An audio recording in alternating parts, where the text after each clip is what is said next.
So sa video na ito, papakita natin kung gaano kakupal itong si Boy Bisa. Kahit noon pa sinasabi na ng mga taong nakasama niya at kaaway na niya ngayon na masama ang ugali nitong si Boy Bisa alias mukhang pera.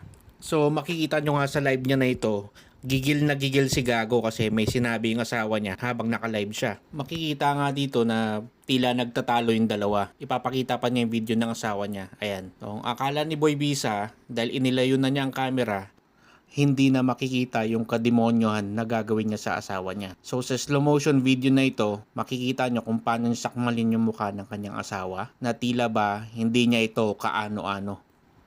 Isipin mo, asawa niya to ha. Pero hindi pa nga dyan nagtatapos. Babalikan pa niya yan ng sapok.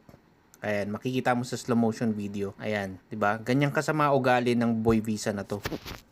Kaya yung sinasabi nila na siniraan niya iba nilang kasama para makuha niya yung posisyon niya ngayon, hindi malabong ginawa niya talaga yun.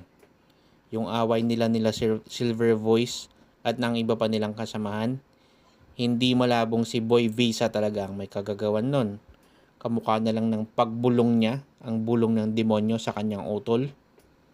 Siya rin ang may kagagawan nun kung bakit umalis sa MP itong si John Riel Casimero.